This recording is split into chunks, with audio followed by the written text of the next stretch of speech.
Hey to all my book lovers and fellow book dragons. Welcome back to my channel. Hi, if you're new here. Wait, no. If you're new here, hi, my name is Meredith. Okay. Hey to all my book lovers and fellow book dragons. Welcome back. Okay. Hey. Hey to all my book lovers and fellow book dragons. Welcome back to my channel. I sound like a blabbermouth. That was my dog. I should just add all the chaos into my videos. My dogs, my children.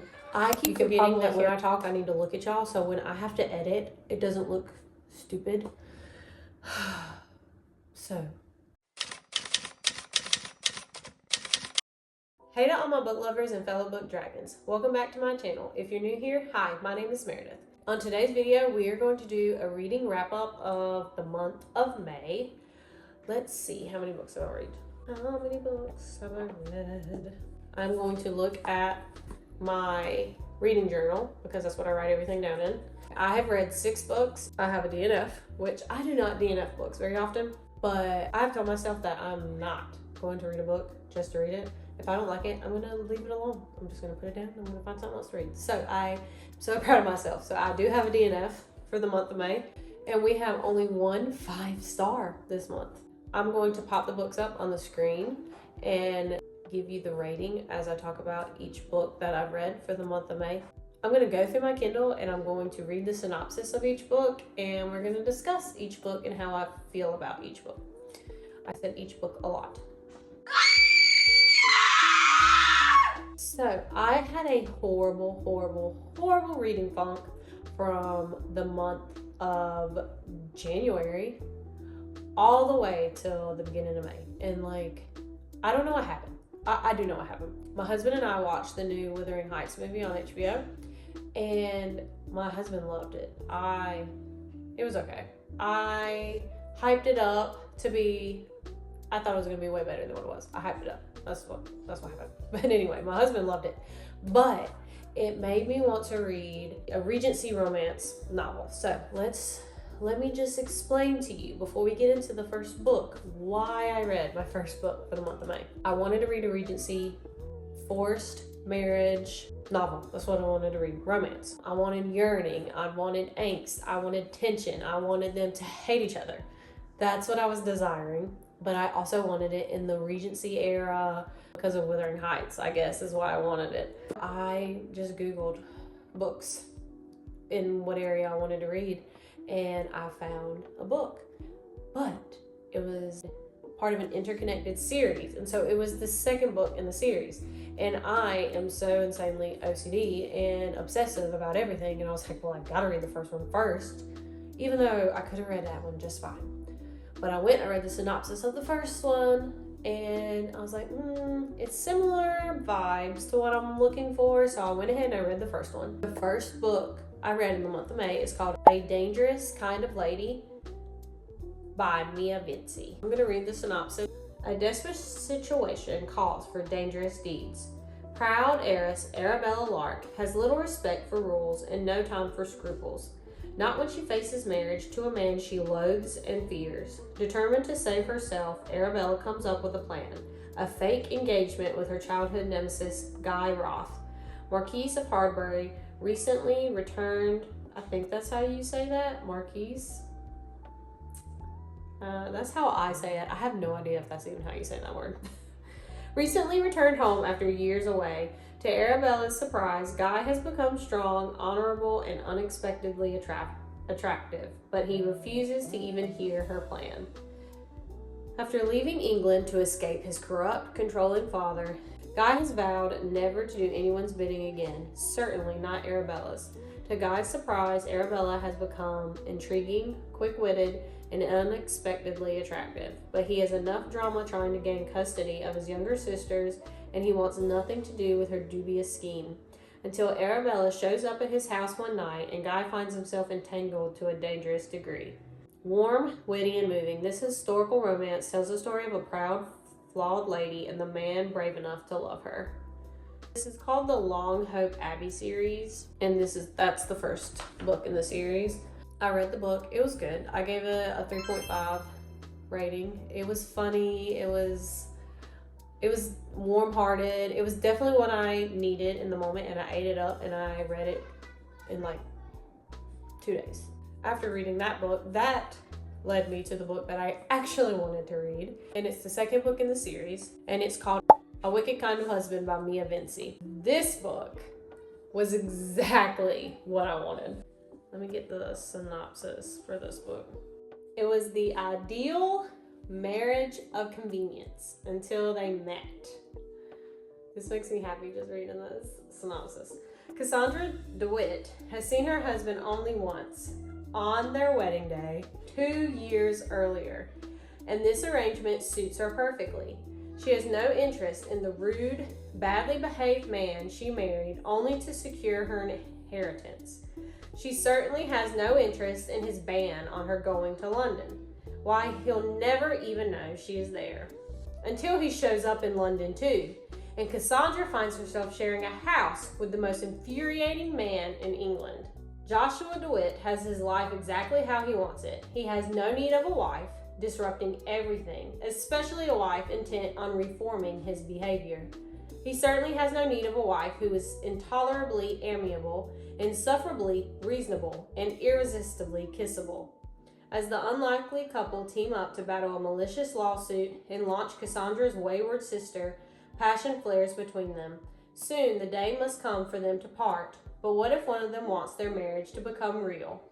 Hilarious, heart-rending, and hot, this standalone Regency romance tells the story of a marriage of convenience between opposites. This was literally what I wanted to read. And so I gave this book 4.5 star. This hit the spot. It was yearning. It was angst. Sometimes I get so, oh my goodness, I get so consumed in reading that my heart hurts for the characters. Like the FMC, my heart was aching for her, for the forced marriage that she got into. It was exactly what I wanted. If you want a forced marriage and you want angst and you want your heartstrings pulled, I highly recommend this book. Now we're gonna get to a disappointment. I read King of Wrath. I DNF'd this book at 33%. It was okay. It was, at the beginning it was alright. The build-up was okay, but I do not like insta-lust or insta-love. And spice, if it's going to be spicy, I want it to be a little bit here, a little bit there, and I want it to make sense, and I want more plot and more story than I want spice. I just need a good balance. I am not a spicy, let me just read spice kind of girl. I probably never will be. It was insta-lust, in my opinion, for a book. Like, I do not think this is going to get any better.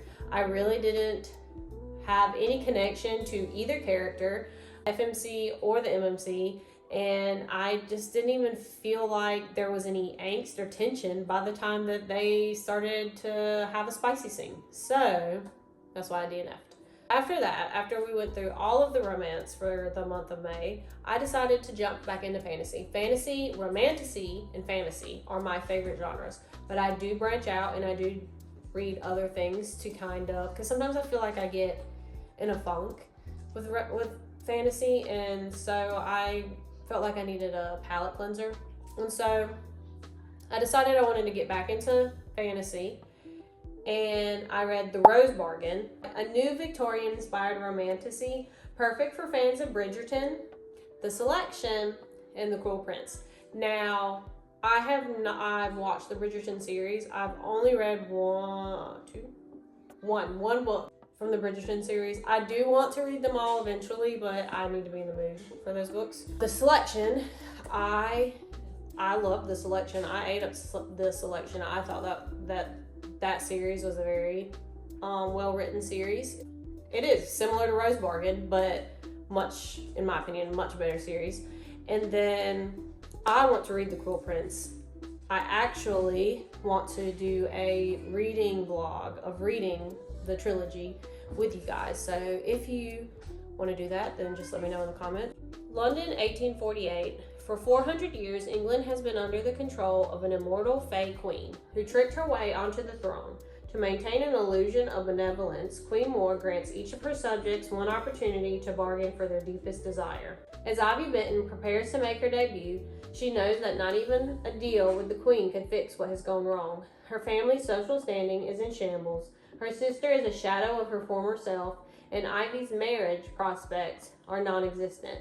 So when the Queen announces a competition for Prince Bram's hand, Ivy is the first to sign her name in blood. What a bargain can't fix, a crown certainly could. Ivy soon finds herself a surprising frontrunner. With the help of an unexpected ally, Prince Bram's brother, the rakish Prince Emmett, who promises to help Ivy win his brother's heart for a price. But as the season sweeps Ivy away, with glittering balls veiling the Queen's increasingly vicious trials, Ivy realizes there's more at stake than just a wedding. Because all fairy bargains come with a cost, and Ivy may have discovered her it's too late. I gave The Rose Bargain a 3.5 star rating. I expected so much more from this book. The FMC, I liked her. I mean, for a YA fantasy, she was a decent FMC. The love story though, with I mean, obviously there's like a love triangle, but really it was, you could just tell who she wanted to be with, right? You already knew what was going to happen. She was going to want the brother, and there was just, it was not a lot of angst.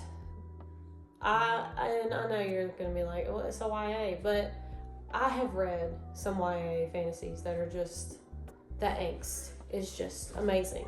I know Powerless is such a controversy, but I loved the Powerless trilogy, top tier. And so if I'm going to love Kai and Peyton and love their angst and how much tension and just overall obsessiveness he had over her, then comparing that to The Rose Bargain, it just was not the same. And so it was a good read. It was a fun read. Will I carry on with this? I don't even know what it is. Series, trilogy. I really don't know what it is. I might. Right now I'm not in the mood to pick up the second book, so it's not gonna be anytime soon. So for my next read, I have so much going on inside for this next book because I am so dedicated to this series. And obviously I've been reading the series before I've started this channel, but it's called the Plated Prisoner series by Raven Kennedy, and I just finished Glow. I am so sad to say that I have given Glow a 3.75 star rating. And I give it this rating because I love Slade and Arin. I love their story. I love their growth. I love the romance. I love everything about them. And so I give them 0.75 because of that, because of the story, because I feel like I understand why the author did what she did. She had to explain Slade's backstory, and this would be the 4th book in the series, and there's 6. So she explains a lot about Slade's past, and not a lot goes on in book 4, honestly. I mean, there's a lot of Arin having to grow some more, having to deal with some stuff that happened in book 3 and it's carried over into book 4. And so we're seeing a lot more growth from Arin. And so I understand all the concepts of this book, but it was so boring. It makes my heart so sad. I gave it a 4 stars on Goodreads because I did do 3.75. But if this would have been like book 1, definitely not. But it was so boring. Now there was a little snippet of some side characters and some stuff going on with them, and so I am excited to see where that's going to carry us over into book 5. I'm hoping, because the ending, so the last 15% of this book, of course, I saw it coming. I was waiting, I was thinking it was going to be around the 20% mark, but it was at the end of the 15% mark where everything happened. There was a huge climax and then a big bang of an ending. So I was waiting for that to happen. I was waiting for me to start reading and eating it up, because before all of that, the 75% of it was just, it was a lot of info dumping, in my opinion. So with the way the book ended, for book 5, I'm hoping that we're gonna have some adventure go on, that things are gonna get messy, that there's gonna be lots of answers to questions from the books that we've already read, because there's something special about Aaron. And then like at the end, the last chapter with Queen Melina, I think that's her name. That whole thing, like, that's just, I mean, I'm not gonna give anything away, but that's just like, there's so much that could go on in this next book, in the next 2 books, because there's 2 more books. So I am excited. I really, really hope that, for me personally, the series picks back up, because I do know with a lot of YouTubers that I watch that they do not like the next half of the series, which makes me sad, because I'm going to read it anyway and I'm going to stick it out because I want to know Slade and Aaron's happy ending. But I really do hope that I enjoy the next 2 books, because like I said, there's so much that, with the way that the 4th book ended, there's so much potential for it to go well, but we shall see. So again, Glow by Raven Kennedy, 3.75 because of Slade. I wanted to read some quotes that Slade says in book 4, because like Slade made this entire book. I know what you went through was horrible, but for what it's worth, I'm glad that you're here in this world with me, I say quietly. His eyes soften. Oh, Goldfinch, I would have found you in whatever world you were in whatever life. My lips tip up in the soft smile because I believe him. You would have found me in them all. So I thought that was so sweet. He seems to gather himself, burying the anger in his eyes. All right, but I want a list, Aaron. A list of everyone who's ever hurt you. My eyebrows jump up. Why? I think you know, he tells me, his sharp gaze cutting right through me, and we are going to talk about all of this very soon. I swallow hard, but I can't deny the thrill that shoots down my back, because I've never had this before. I've never had this before him, this fierce protector. So he's totally touch her and you die. MMC. There's a part in this book where it's my favorite part. So she's basking in the sun, and it looks as if that's all the daylight was ever created for. She's so breathtaking up here in only my shirt that I have half a mind to drag the guards back and demand they pluck out their own eyes for seeing what's mine. So this is Slade, obviously. Yet my possessive thoughts are driven away when I notice the streaks down her cheeks. Alarm has me dropping to a kneel beside her. Goldfinch, I murmur quietly so that I don't scare her. But I must not have been as stealthy as I thought, because she doesn't so much as flinch. What's wrong? Why are you crying? Her eyes flutter open, lashes clump together with gilded tears, but she looks at me and my heart stops. Can you hear it? She whispers. I pause, ears straining, but all I hear are faint sounds from the city below and the constant drawl of the waterfall at the base of the mountain. Hear what? And she smiles. Through the tears dried on her cheeks, through the glassiness of her eyes, the sight is so beautiful that it's hard to breathe. The sun, Aaron answers quietly, tone filled with a tentative, innocent joy, one that you're afraid of saying too loud in case it breaks. She's singing to me. Emotion clogs in my throat as I watch her tip her head back again, watch her eyes close. I draw a knuckle down her soft cheek. And what does she sing, Goldfinch? I murmur. Her smile breaks through like the sunlight above us. The song of home, she says. The sun is singing the song of home. My chest swells, and when she reaches a hand up and tugs at my arm, I lie back with her, situating until we're arm to arm, leg to leg. Listen, she whispers. So I do. I thread my fingers through her own, and I listen. But my song of home doesn't come from the sun. Mine comes from her. I cried when I read that the first time.